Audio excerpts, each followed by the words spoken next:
You've heard the news. 97% of scientists agree. Climate change is getting worse. Carbon could cost us the planet. Just look out the window. Look out the window?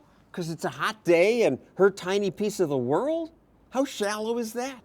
And what does it mean when we hear... The debate is settled. 97%. 97%. 97% of scientists agree. Of course I believe in global warming. Pat Michaels is called a climate change denier, but he agrees that the globe is warmed. 97% of scientists agree that global warming is real and people have something to do with it. Climate changes. Climate changes. Temperature's up 4 degrees since what's called the Little Ice Age hundreds of years ago, and up 2 degrees over the past century. The real question is it dangerous? Is it going to harm people? Exactly. There's not a 97% consensus on that? Of course there's not. There's no consensus on fear-mongering like this. If we lose the ice caps, you know how high the water will be? It would come up to the Statue of Liberty's elbow. But even the UN's computer models don't predict the 20 feet that Neil deGrasse Tyson and Al Gore predict. We invited them and 20 other alarmists to make their points on this program. Only one, Bill Mumo, agreed. He worries about the hot car effect, where you put your car in the sun, it's 70 degrees outside, you get in your car, it's 140, how did it happen? That's exactly what's happening with the atmosphere. the climate models that got the government so excited have been totally wrong so far. Well, I would say the climate models are actually better than economic models. Well, they're both bad. Okay, I wouldn't object to that conclusion. But then why should we turn our lives upside down based on bad models? Because last time carbon dioxide was this high in the past, sea levels were maybe 20 feet higher than they are now. That was back before humans existed. It will resume warming, but you don't really care whether it warms a degree in the next 60 years. It warmed a degree in the last 100 years. Life expectancy doubled. A few degrees warming might be good.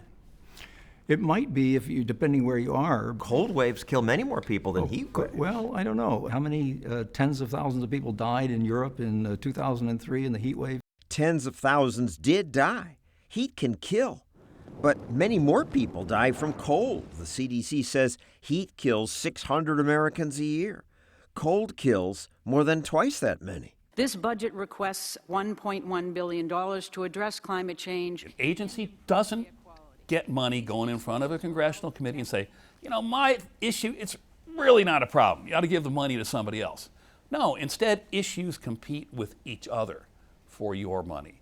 And so you have to scare them. We have to act in this decade. As someone who gets paid to do research, I'm really excited. I'm going to go home and have fun. And so,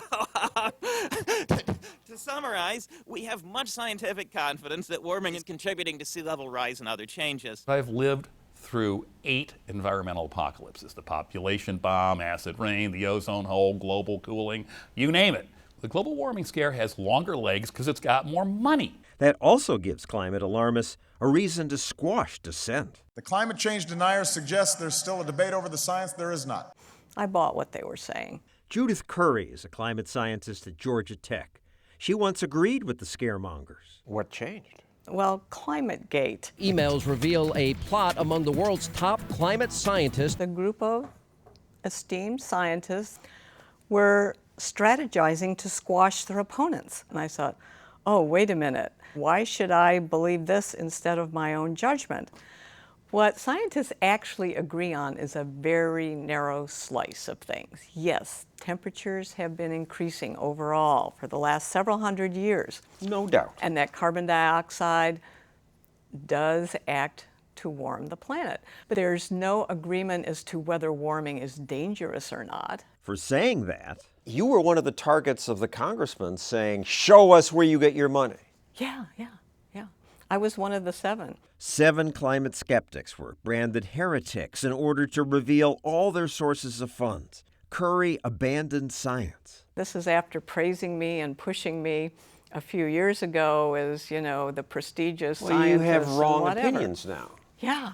I was trying to be honest as a scientist. It was very unpopular with a lot of my colleagues. They were trying to squash people who disagreed with them. And they've succeeded. I get emails from people all the time who wish they could speak out. What are they worried about? Losing their jobs?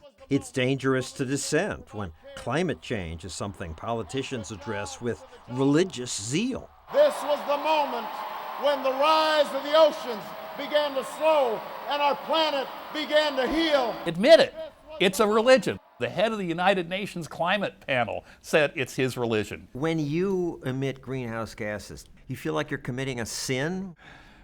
I suppose if I were a preacher, I'd say we're all sinners, but there's redemption out in the future. What is redemption? My wife and I decided to build a zero net energy house in New England. It's completely solar. But it's expensive. Basically, it's tax-free money for me.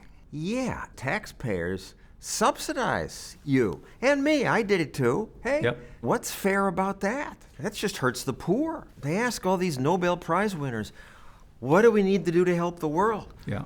Addressing climate change was way down on the list. 1 million people die from dysentery. Yes, absolutely. Dirty water, horrible things that are killing people now. Yep. And that would be cheap to fix, by the way. Cheaper than addressing We should do climate that change. before we worry about global warming. But it's not an either-or thing. But government action is an either-or thing. We don't have endless money. If we want to help people, we ought to do what really helps.